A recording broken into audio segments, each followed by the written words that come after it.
seated. You and I live in a world that celebrates the conspicuous. It honors the apparent, and it recognizes the distinguished. And it's very tempting to believe that only what is seen and talked about is all that's really important.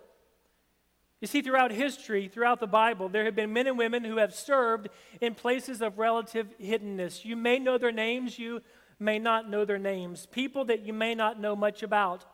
Heroes who have led from a distance or even behind the scenes. They would probably not make your personal list of most likely to succeed. As a matter of fact, they might even be what you would consider to be most unlikely. So in the month of June, we're going to be looking at 4 different people who were unlikely heroes, the improbable ones that God chose to use, even though their names never made it to the shining lights of what some of the names in the Bible have recorded for us. Today, we're going to talk about one person, and the title of my sermon is Faithful in Obscurity. Today, I want to reintroduce you to one of the 12 disciples that you may not know that much about. Today, I want you to re-meet Andrew. You see, Andrew goes down in history as having been the very first disciple to follow Jesus. We find a story in John chapter 1. It says, the following day, John was again standing with his 2 disciples. As Jesus walked by, John looked at him and declared, "Look, there is the Lamb of God." When John's 2 disciples heard this, they followed Jesus. And Jesus looked around and he saw them and he said, "What do you want?" And they said, "Rabbi," which means teacher, "where are you staying?" I love what Jesus says. He says, "Come and see." Jesus didn't say, "I stay over there. I live on 5th Avenue." What did Jesus do? He invited them into his presence. Come on, come and see. Hey, it was about 4 o'clock in the afternoon, and they went with him to the place where he was staying, and they remained with him the rest of the day. Andrew, Simon Peter's brother, was one of these men who heard what John said, and then he followed Jesus. We see Andrew's name mentioned a few times in the New Testament, but for the most part, Andrew stays in the background. He was faithful in obscurity. He wasn't concerned about the limelight. You see, Andrew and Peter, these 2 brothers, were friends with James and John. And these guys, you would probably call them the Four Musketeers.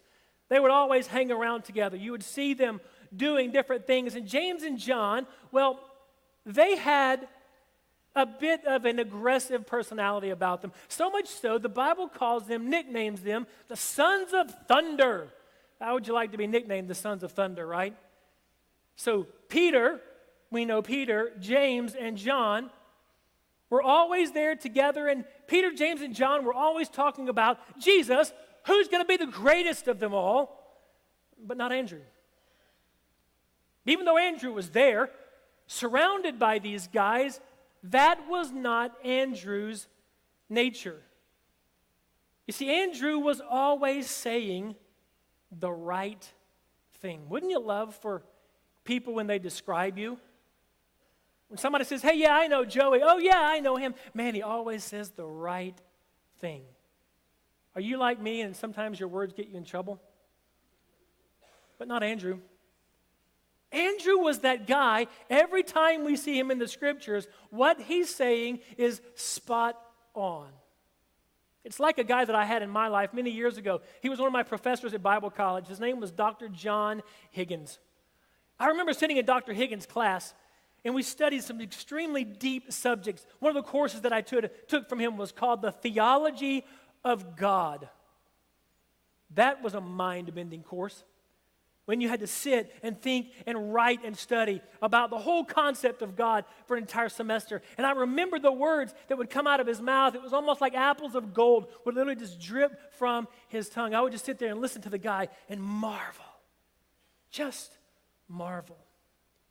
Years later, as life would have it, when Carla and I would relocate our family overseas, Dr. John Higgins was already living in India. He had left that assignment at the Bible college, and he would go and he would pastor a great church in Calcutta until he turned that church over to an Indian colleague. But there would be so many times as a young missionary overseas that I would go to him and I would say, Dr. Higgins, can you just tell me this? And often when I would go meet with Dr. Higgins, I would know that I'd be meeting with him, and I would take a notepad with me because I knew that everything that was coming out of his mouth would be like a treasure chest. There was one time when Carla and I were about to change the trajectory of our entire ministry overseas.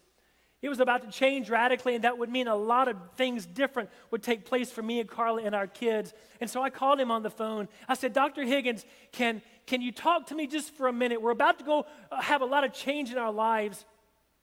He said, I'll tell you what, Joey. He said, that's more than a phone call. He said, how about I fly to where you live, and we'll meet for about 2 days, and we'll talk about what you guys are about to go through. It was all good stuff. That was the kind of guy he was. And as he sat there for us for 2 days, we literally took pages and pages of notes from the wisdom of this man. He was not a very loud man. He was a quiet, very soft-spoken guy. But when he spoke, it was like wisdom from on high. That's how Andrew was. His words meant a lot. Probably more than anything we know about Andrew is that he was Peter's brother. How would you like to be Peter's brother? Right? Going here, seeing your brother do this, and you're going, oh man, I wish you wouldn't do that again. How many times did Andrew have to come behind Peter's mess and make it right again? Peter would do this and he would do that. You see, personalities don't change. Here's what happened to Peter. Verse 41. Andrew went to his brother Simon, who was Peter, and told him, we have found the Messiah, which means Christ. And then Andrew brought Simon to Jesus.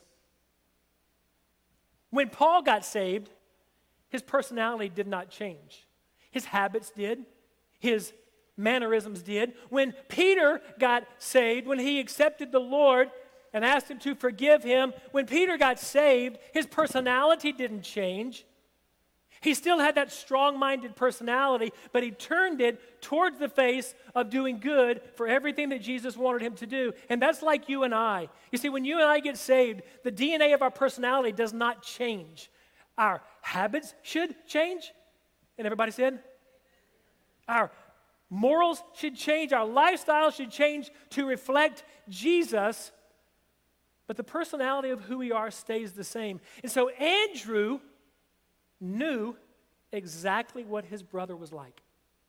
He knew Peter was strong-minded. He knew Peter could wreak havoc in any situation that he was in, but yet he loved him enough to bring him to Jesus.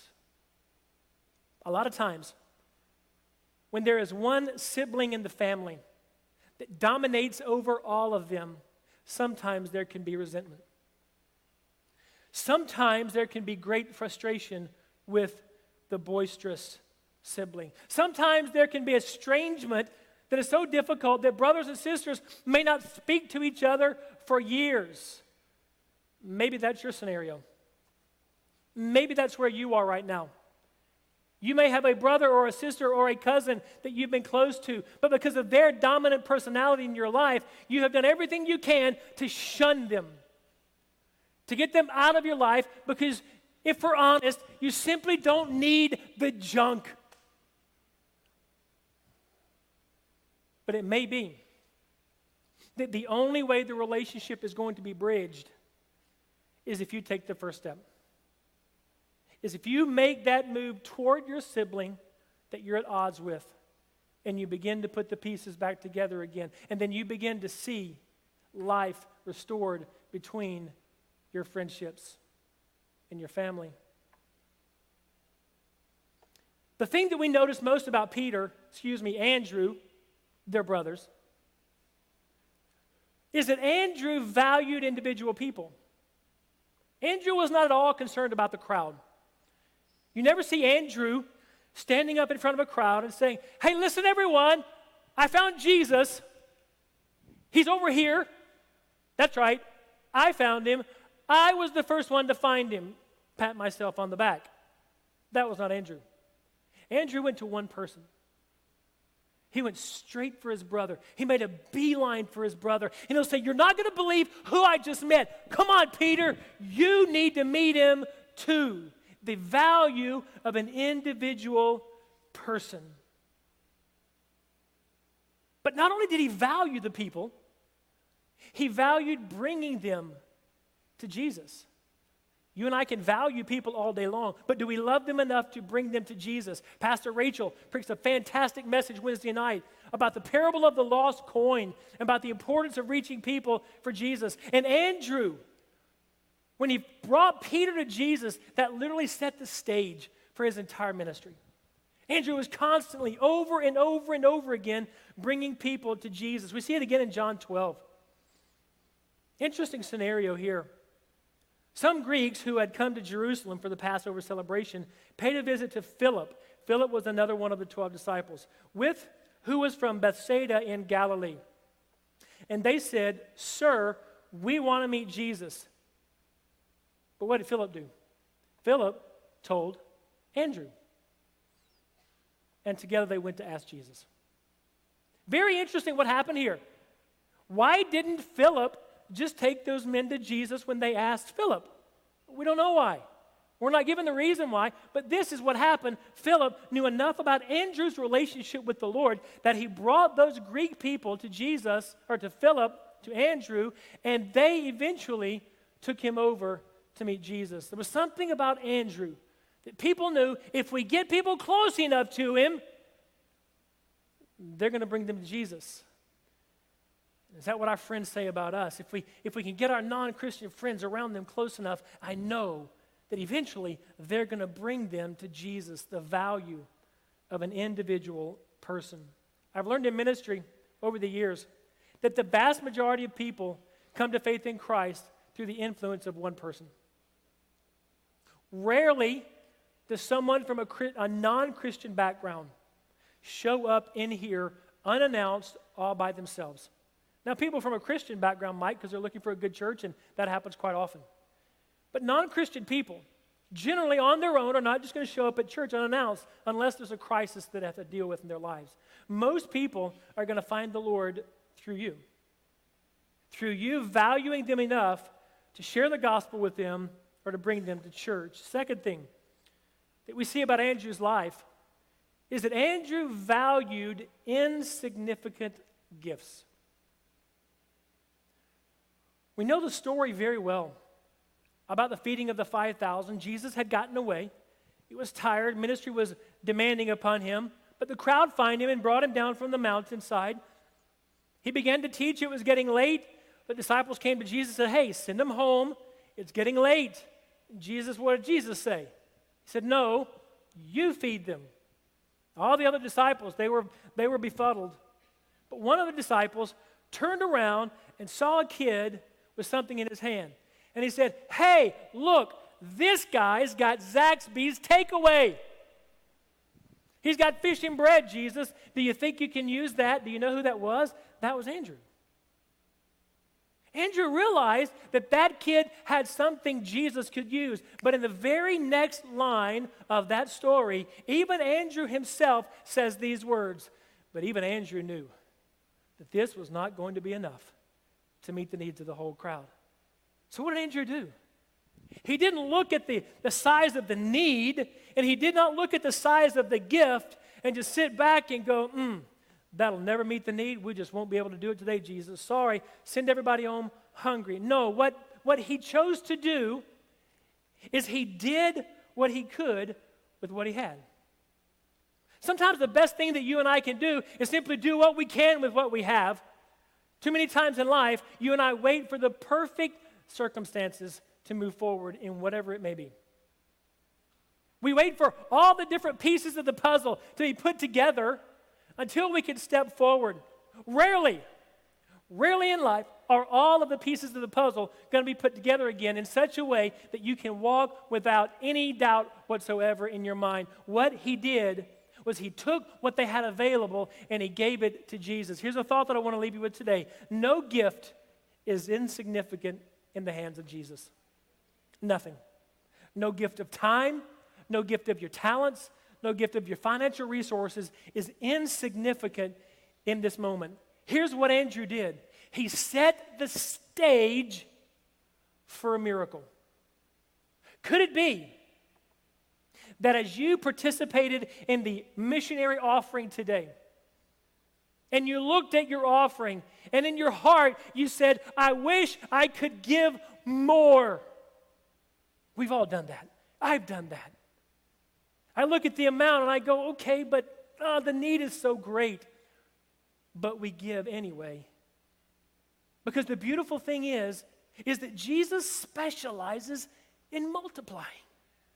The offering that you gave today is eventually going to make its way to Ed and Mary, that's eventually going to make its way to Ireland among the drug addicted, that's eventually going to make its way to a person, an individual life, who probably has a child, who probably has a wife. That family's going to get back together again, and you're going to break the cycle of addiction, and thousands of people literally throughout history are going to be affected because of your gift today. That's how significant what you did today.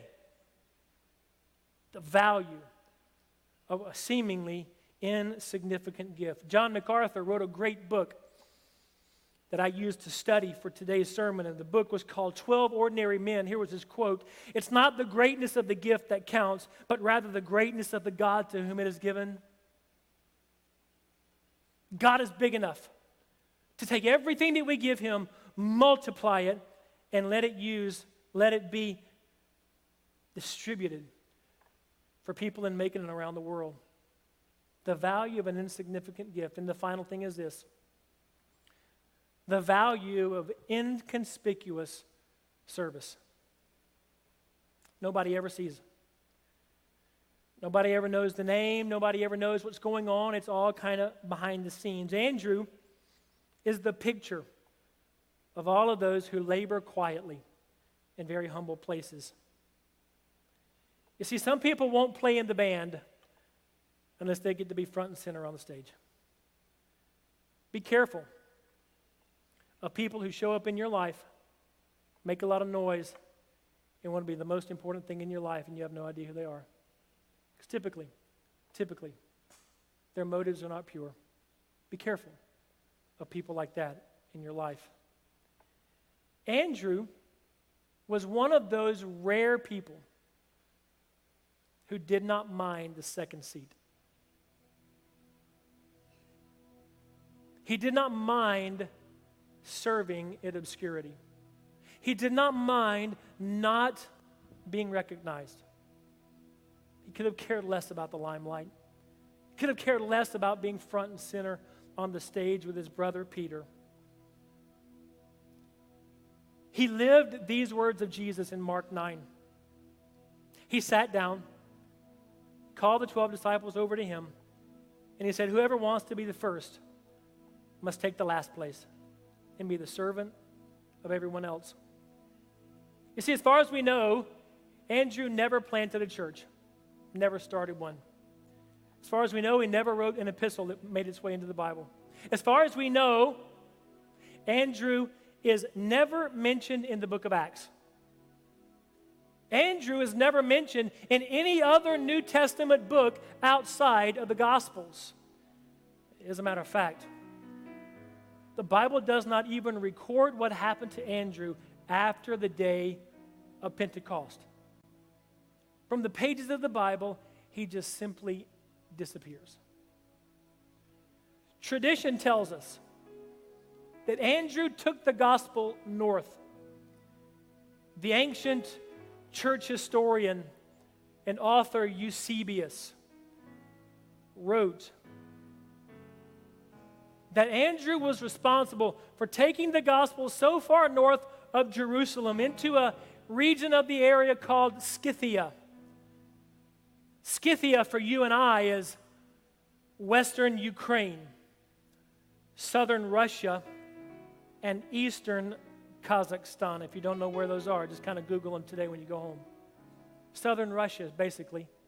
And that is why that today, Andrew is the patron saint of the Orthodox Church in Russia.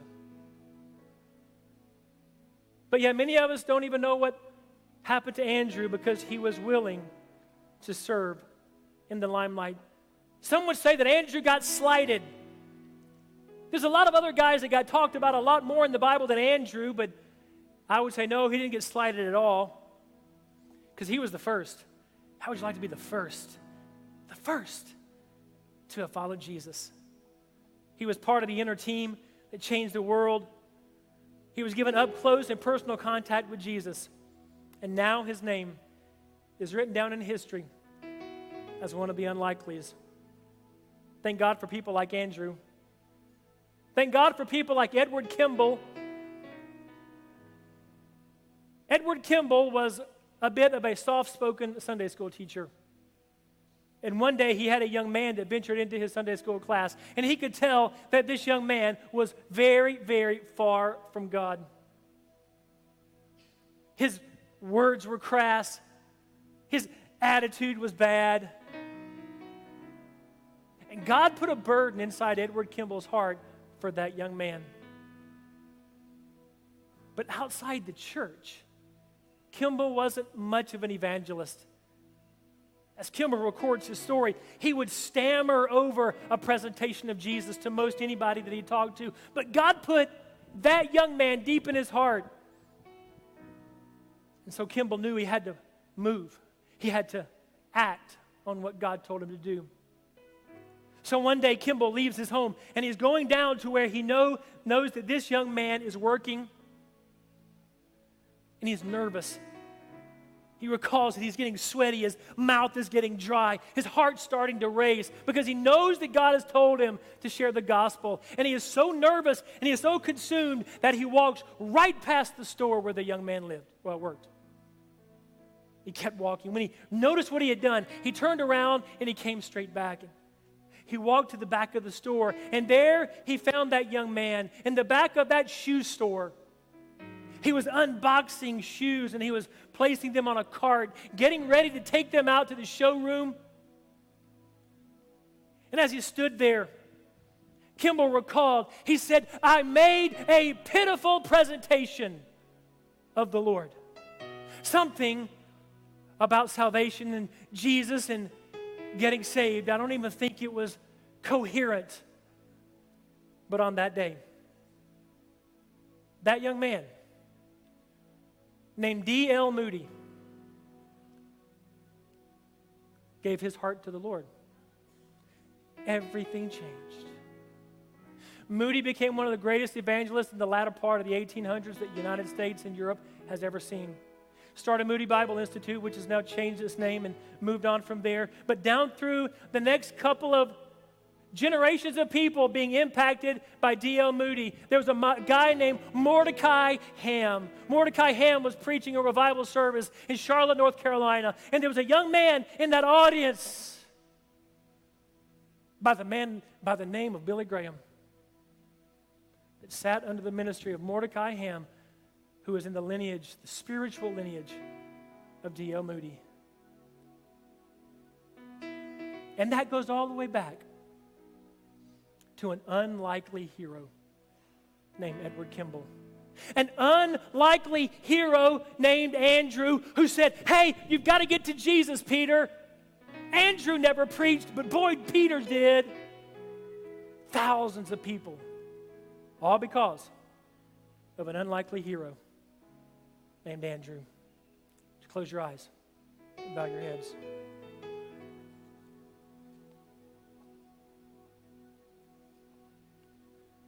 You may be here this morning, and in your mind, you don't think that Jesus can use you. You might be like Edward Kimball, saying, "You know what, when I just try to get the words out, it just all comes messed up."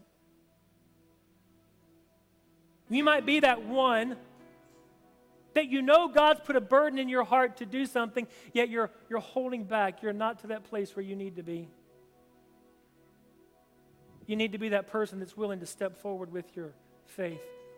You need to be that person who is willing to give what you might consider to be that insignificant gift: time, talents, and treasures. Or you might be that one who is serving inconspicuously, hidden. If you're here this morning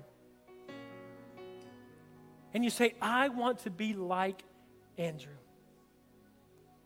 I want to be like that one who doesn't care about the limelight, who simply does what God has called me to do, even if it's in the background, even if it never gets recognized. You say, Pastor, this morning, I want to be like Andrew. If that's your prayer this morning, I just simply want you to stand up right where you are. I want to be like Andrew. Just stand up. Just stand up. Yeah. I want to be like Andrew. Yeah. Just keep standing. Keep standing. All over the building. All over the building. Today, I want to be like Andrew. I want to be like Andrew. To serve in obscurity, whether anybody knows it or not. But I know I've done my part to bring people to the feet of Jesus. If you're standing this morning, all I want to do is spend a moment in prayer with you. If you would just simply take a step out from where you are and just come and stand right here. That's all we're going to do. We're going to close up the service. Just come and stand up. Just come and stand right here at the front. I'm going to ask everybody else in the room, if you would, to stand at this time. Just come and stand right here.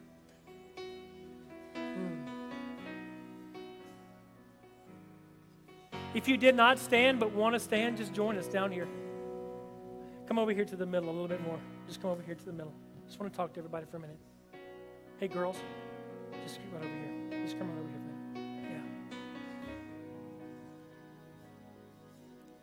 Yeah. You see, because of your great desire to be used by the Lord, there will be people whose lives that will be saved. Their lives will be transformed. You may not think you've got much to offer. Ed and Mary, were you guys very well equipped when you first started to be missionaries? You were a businessman. I knew exactly what you did. You were the chief financial officer for a church. I know what you guys did. You didn't have a missionary background, but you just said, Lord, I give you what I've got. Take it and use it. You see, that's what Jesus wants to do through each one of you today. There's a couple in this church this morning, today, right now, because at some point during the week, they met them in a parking lot, randomly, started up a conversation with them and said, hey, why don't you come to church today? And guess what? They did, right here. The vast majority of people would come to church with you if you simply ask and give them an opportunity to be close to Jesus. So here's what I'm going to pray for everybody around the front today. I'm going to pray that God would give you opportunity this week to do whatever is in your heart. In each one of you, there's something different in your heart right now and in your mind. But God's been stirring in you, He's been birthing in you. And here's my prayer, that by the time next Sunday comes, whatever it is in your heart, God would have already given you the chance to do that. Church out there, can you agree with us? That would be done. Let's lift our hands, church. And I'm just going to pray for these around the front today. Father, thank you for men and women that want to follow the role model of Andrew, that unlikely hero, that improbable one that gave everything he had to you. He didn't think it was much, but he gave it to you. And you took it and you used it mightily. God, this week, in these next 7 days, that you would use every one of these people to do exactly what you put in their hearts to do. And somebody this week will be changed. Somebody this week will have a heart transformation because of the obedience of these men and women. My God, thank you for mornings like this. Use us as your unlikely ones every day of this week. And church, if you'll just lift your hands all across the building, I'll pray this prayer, a blessing over you, and we'll dismiss the service. And now, may the Lord bless you and protect you. May the Lord smile on you and be gracious to you. May the Lord show you His favor and give you his peace. In that matchless name of Jesus Christ, I pray. Amen and amen. Let's give Jesus a round of applause this morning as we pray. God bless you, everybody. Have a beautiful week. We'll see you at church Wednesday night. God bless you.